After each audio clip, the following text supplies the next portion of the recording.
Coming up on Arirang News. During a summit with leaders of ASEAN countries in Jakarta, South Korean President Yoon says any attempts at military cooperation with North Korea should immediately stop as it would harm world peace. The White House warns North Korea will pay the price should it provide weapons to Russia for the war with Ukraine. This comes as the regime's leader Kim Jong-un is reportedly visiting Russia to meet with Putin. South Korea has reported a first domestic case of the latest coronavirus strain, dubbed Pirola. It's raising concerns as this highly mutated variant could potentially be more transmissible than other strains.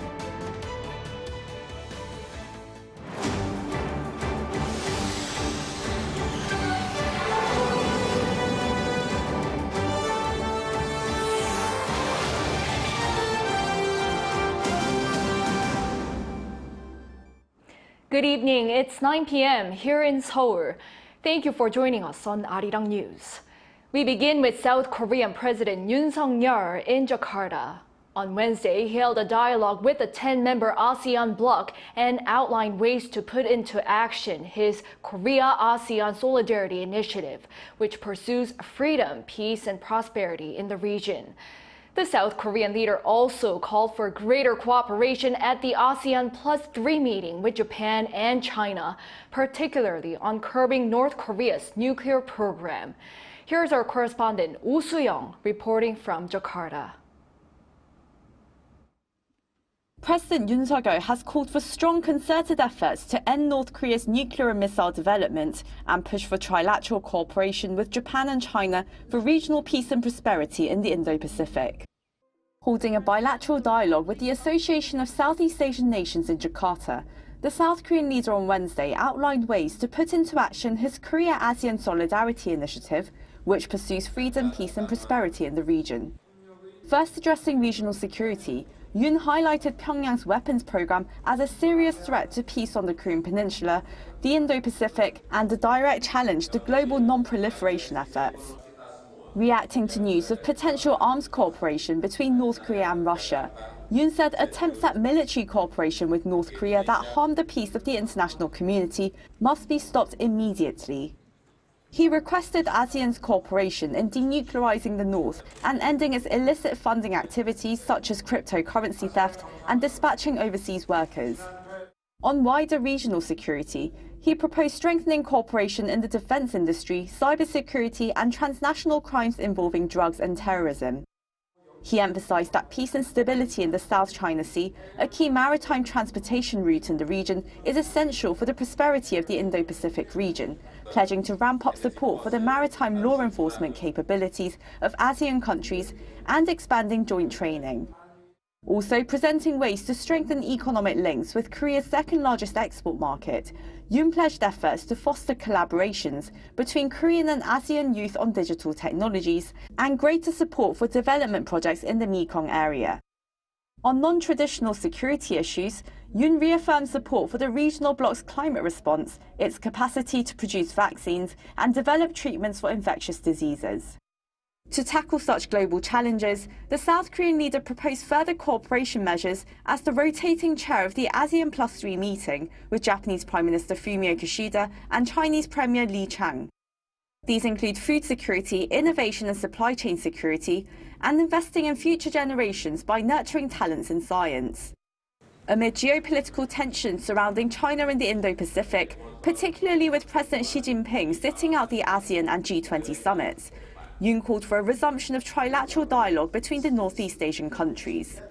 이른 시일 내에 한일 중 정상회의를 비롯한 3국 간 협력 메커니즘을 재개하기 위해 일본, 중국 정부와 긴밀히 소통해 가고자 합니다. 최근 한일 관계 개선을 통해 한미일 3국 협력의 새로운 장이 열렸듯이 한국, 일본, 중국 3국 협력의 활성화는 아세안 +3 협력의 새로운 도약을 위한 발판이 될 것입니다. Yoon will renew his call for a firm and decisive response to North Korea's threat as well as greater cooperation for peace and prosperity in the Indo-Pacific, as he attends the East Asia Summit on Thursday and the G20 Summit in India over the weekend, where the United States, China and Russia will also participate. Seoul, Arirang News, Jakarta. On the sidelines of the ASEAN Summit, President Yoon held talks with Prime Ministers of Malaysia, Vietnam, the Cook Islands, and Canada, all in the name of closer cooperation. Our Incheon reports. President Yoon Suk-yeol on Wednesday in Jakarta, Indonesia, met with a number of leaders on the sidelines of the annual summits involving the Association of Southeast Asian Nations. With the Malaysian Prime Minister Anwar bin Ibrahim, the two leaders discussed developing bilateral relations. They both agreed that the two nations are seeing achievements in sectors of cooperation including trade, investment, and defense, and highly assessed that the sectors are expanding into future industries such as response to climate change. President Yoon also met with the Vietnamese Prime Minister Pham Minh Chinh now for the third time. Yoon highlighted that Vietnam is South Korea's major partner country in rolling out Seoul's Indo-Pacific strategy and urged for continued bilateral ties. The two leaders consented to close ties in the supply chain of key minerals and defense as well. Earlier on the same day, Yoon also had a summit with the Cook Islands Prime Minister Mark Brown, where he pledged to increase the size of the Cooperation Fund for Pacific Island nations. He then met with Canadian Prime Minister Justin Trudeau and said it felt like meeting a close friend. 제가 작년에 취임 이후에 나토, 또 UN, 그리고 작년에 G20, 또 올해 히로시마 G7, 또 이번에 이런 다자 여러 차례의 또 이번에 빌뉴스에서도 얼마 전에 뵙고 이런 수많은 다자 회의와 또 양자 여러 차례 양자 회담을 통해서 이제 우리 저스틴 트루도 총리님은 가까운 친구가 된 것 같습니다.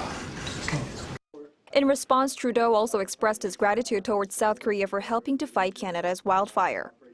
It's been a year of us working together through wonderful times, but also through difficult times. The support of Korean firefighters was something that was felt deeply across Canada during our difficult summer. And the Canadian leader also highlighted that Canada is closely cooperating with South Korea in a variety of sectors, including measures to impose sanctions on North Korea.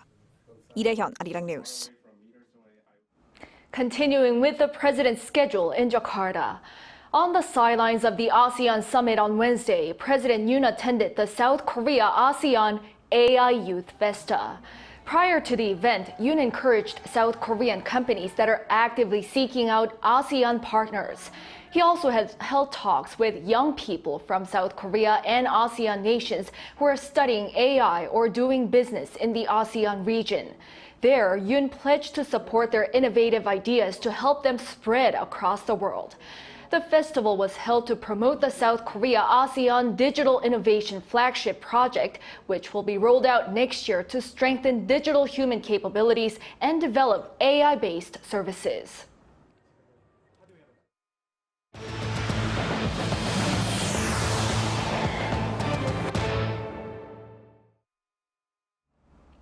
The White House says Pyongyang will face consequences should it seal an arms deal with Moscow. And pundits raise the possibility of the leaders of North Korea and Russia also discussing overseas workers on top of weapons. Our foreign affairs correspondent, Bae-eun-ji, has more. Amid speculation that North Korean leader Kim Jong-un is set to visit Russia next week to meet with Vladimir Putin to discuss arms sales, the White House has warned that North Korea will pay a price if it provides weapons to Russia. Providing weapons to Russia for use on the battlefield to attack grain silos and the heating infrastructure of major cities as we head into winter, to try to conquer territory that belongs to another sovereign nation, this is not going to reflect well on North Korea, and they will pay a price for this in the international community. The U.S. National Security Advisor also noted that Washington has been imposing specific targeted sanctions as recently as mid-August to disrupt any effort to use North Korea as a source for weapons going to Russia. Regarding the matter, South Korea's Defense Minister Lee Jong-suk also confirmed that there is a possibility that Kim and Putin could meet. During a parliamentary session on Wednesday, he projected that North Korea could ask for technologies to develop new weapons, and Russia could ask the regime to provide ammunition and other military supplies. Media outlets have already suggested a possible route that Kim is likely to take to travel from Pyongyang to Vladivostok, where he would meet with Putin. Citing American and allied officials, the New York Times reported Monday local time that Kim would probably travel by armored train. Meanwhile, pundits say the two leaders may also discuss the issue of North Korean migrant workers. Under UN Security Council resolutions, all member states are required to send back any North Koreans earning income in their jurisdiction to stop them from earning foreign currency for North Korea's nuclear and ballistic missile programs. But thousands of workers still remain in parts of Russia. With North Korea hoping to send workers overseas to earn foreign currency and the Ukraine war causing labor shortages in Russia, there is a possibility that the two countries could agree on sending more laborers. 배은지, Arirang News. South Korea has reported a first domestic case of the latest coronavirus strain dubbed Pirola. It's raising concerns as this highly mutated variant could potentially be more transmissible than other strains. Our Lee Si-hoo with more. South Korea on Wednesday reported the first case of the new highly mutated BA.286 COVID-19 variant dubbed Pirola. The Central Disease Control Headquarters announced that a person was confirmed to be infected on August 31st. It's presumed the patient was infected locally as they have no history of overseas travel. The patient is in good condition and so far there have been no additional infections due to them being in contact with other people. Pirola has captured the world's attention as it has more than 30 mutations on its spike protein compared with its closest ancestor BA.2. The spike protein plays a critical role during coronavirus infection and it's a part of the virus that vaccines aim to neutralize. While we don't know all the details yet, what we do know does raise the possibility that this new variant could potentially evade current immunity to increase transmission, for example. And it could also potentially be of higher severity than variants that we've seen lately. Over 30 cases of the variant have been confirmed around the world as of Monday. Meanwhile, the government announced also on Wednesday that it's expanding the size and scope of its COVID-19 vaccine side effects compensation.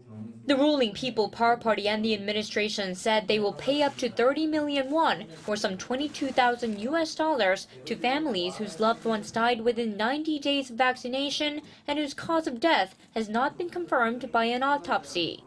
At present, up to 10 million won is paid to families of those who died within 42 days. In addition, more research on vaccine safety will be conducted and increased funding for medical equipment will be allocated. Lee Si-hoo, Arirang News. At the National Assembly, parliamentary interpellation entered its second day on Wednesday, where lawmakers continued to grill government officials on a range of topics, particularly on the Fukushima wastewater release. Our National Assembly correspondent Kim Jung-sil reports. The second day of government questioning began once again with lawmakers demanding its views on the release of Fukushima wastewater. Does the Prime Minister believe that the discharge of Fukushima treated wastewater has violated the sovereignty of Korea? What you just said has nothing to do with our sovereignty. What's important is that we continue to work with the international community to monitor and surveil the safety of the wastewater discharge in order to protect public health and safety. The main opposition party reiterated this line of questioning on the discharge. South Korean Navy ships use a freshwater generator when they are at sea to remove salt from seawater and make it drinkable. However, the generator cannot filter out radioactive substances. So if someone drinks that water, they would be drinking radioactive water. We'll be conducting tests in 200 locations in Korean waters regarding the discharge. We're even considering conducting tests in the East Sea outside Japanese waters. None of the 52 million Korean people will understand what you said about our naval sailors drinking contaminated radioactive water. Other questions followed on diplomatic issues and inter-Korean relations. Unification Minister Kim Yong-ho was asked what he thought was the best way to secure peace on the Korean peninsula. In order to achieve the true meaning of peace on the Korean peninsula, the North Korean nuclear issue must be resolved as an utmost priority. Until North Korea comes forward for dialogue, I think it's important to establish a strong nuclear deterrent system in cooperation with the U.S. The interpellation will continue until Friday, with Thursday's session focusing on issues related to the economy. And it's likely the remaining Q&A sessions will also be fierce. Kim Jung-sil, Arirang News. Now in Poland, one of Europe's largest defense trade shows is underway, with Korea's weapons taking center stage. Following a landmark defense deal with Poland last year, South Korea seeks to expand its military presence in the European market. Our defense correspondent Choi Min-jung tells us how. The 31st International Defence Industry Exhibition kicked off in Poland on Tuesday. For the second time, South Korea is participating in Europe's third largest defense trade show as the lead nation. A total of 30 domestic companies are taking part in the exhibition this year, including Korea-Aerospace Industries or KAI, Hyundai Rotem, and Hanwha Aerospace. Polish President Andrzej Duda visited the Korean exhibition hall and expressed great interest in Korean-made weapon systems. KAI displayed models of the F-A-50 light fighter deployed in the Polish military, as well as the KF-21 multi-purpose fighter, which is reportedly set to begin its initial production phase next year. Because the KF-21 is in the development stage, we have not been putting much effort into its promotion so far. I believe that this exhibition has become an opportunity for strategic promotion not only in Poland, but also in Europe and the entire world. KAI further solidified its position in the Polish market by signing an MOU with the state-owned defense firm Polish Armaments Group. This is expected to pave the way for strengthening marketing activities for Korean weapons in other parts of Europe as well. Visitors were also drawn to Hyundai Rotem's K2 tank on display outdoors in between a German Leopard and an American Abrams tank. The South Korean tank is currently being used by the Polish Army. I can feel a huge improvement to the K2 compared to the T-72 tank I used to drive. I feel an incomparable difference in the propulsion and the performance of the tank. Riding the K2 is fun. South Korea's unique role in the exhibition is seen as a natural consequence of Poland's large-scale purchase of military equipment from South Korea in 2022. Last year, the two countries signed a landmark defense deal worth a total of $12.4 billion. Choi Min-jung, Arirang News. The European Union has confirmed 6 tech giants that are subjected to the Digital Markets Act to prevent these corporations from abusing their dominant positions in the market. The European Commission released a statement on Wednesday where it labeled Alphabet, Amazon, Apple, ByteDance, Meta, and Microsoft as so-called gatekeepers under the act. Tracking and profiling users for targeted ads will be banned for these companies unless they obtain user consent.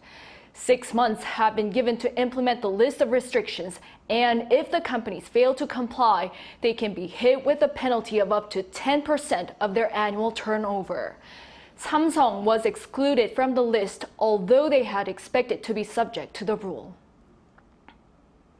For travelers departing from South Korea's Incheon International Airport, passports and boarding passes could soon be out of use as the human face is replacing them. Our Lee Soo-jin went there to test out the airport's new facial recognition system. Passengers at Incheon International Airport are facing new technology. The new Smart Pass service at the country's largest airport streamlines the passenger identification process by using facial recognition technology. Passengers no longer need to take out their passports and boarding passes at departure halls and boarding gates. All they need is their face. Both foreign and South Korean nationals aged 7 and above can register for the new service with 2 ways to opt in. One way is by downloading the SmartPass mobile app and registering by scanning your passport and face. While airports in other countries have already implemented similar facial recognition systems, the one at Incheon Airport is the only one where users can register on mobile apps. Passengers can also register on site at self-check-in kiosks. Just like the mobile app, all you have to do is scan your passport and register your facial biometrics 30 minutes before you need to use the service. The mobile app and the self-check-in kiosks are both available in English, Korean, Japanese, and Chinese. Your facial identification data is also valid for 5 years. And now you can simply walk up to the camera and go through right away without needing to show anyone your passport or your boarding pass. So far, people from 46 different countries have registered, according to an airport official. It has also been well received by passengers since it was first introduced in late July during the peak summer holiday season. And you don't need people, a lot of people manning it, and it's all very automated. You just check in and then you're kind of done. Before we used to wait a long time, but the identification process is a lot more convenient and faster, which is why I decided to sign up for this service. Incheon Airport officials say that it'll also enhance security as human biometrics are impossible to duplicate. And it's being done without compromising passengers' privacy. We regularly delete private passenger information according to related laws. The airport is looking to expand the service, which is currently available at all 6 departure halls and 16 boarding gates, so that it can also be used at all gates by April 2025. 이수진, Arirang News. The International Art Fair Frieze Seoul is back, together with the annual Korean International Art Fair Seoul, making the South Korean capital an ideal destination for art lovers from around the world. Our Shin Se-byuk provides us with a sneak peek at the International Art Fair.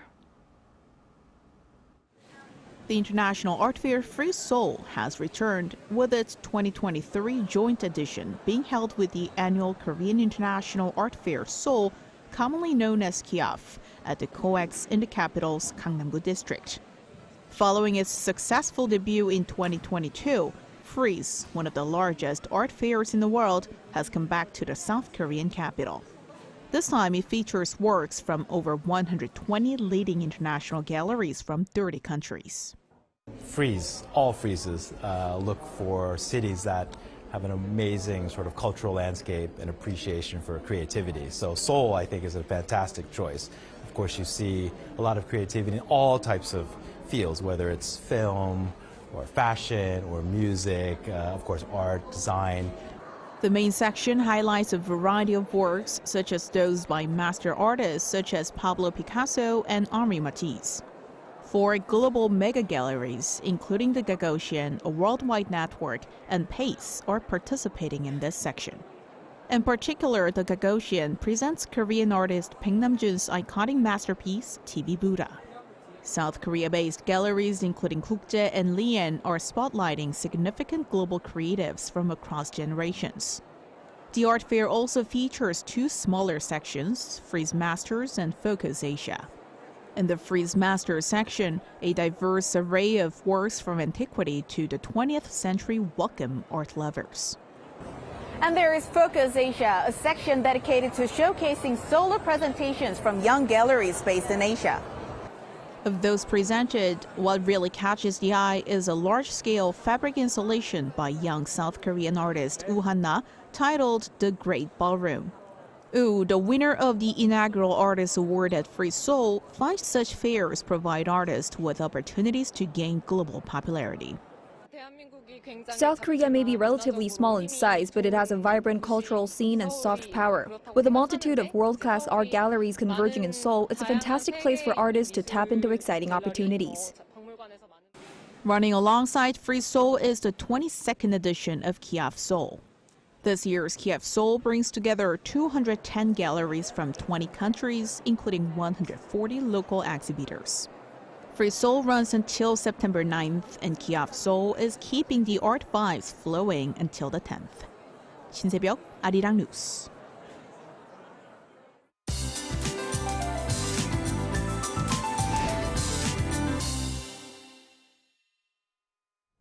Hot spells for the daytime are forecast to continue for a while. Highs will be topping out at 31 degrees Celsius here in Seoul. Because morning temperatures will be relatively breezier, a big contrast in daily temperatures will be seen. For places like Uiseong, a wide gap of 16 degrees is expected. When we're going through seasonal changes, it is much easier to catch a cold, so please be extra careful at this time. And gusty offshore winds will sweep across the east coast tomorrow.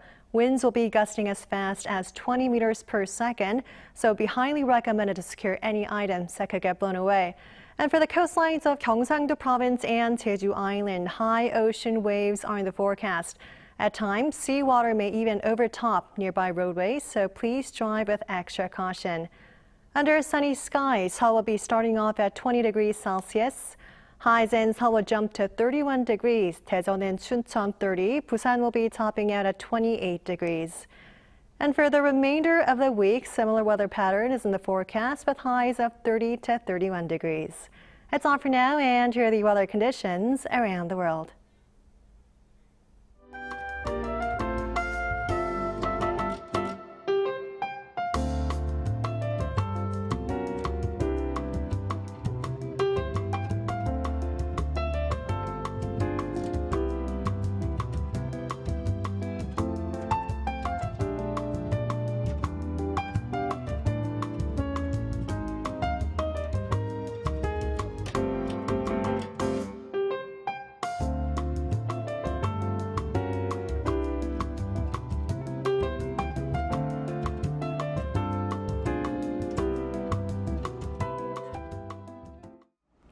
Now that brings an end to this Wednesday night newscast.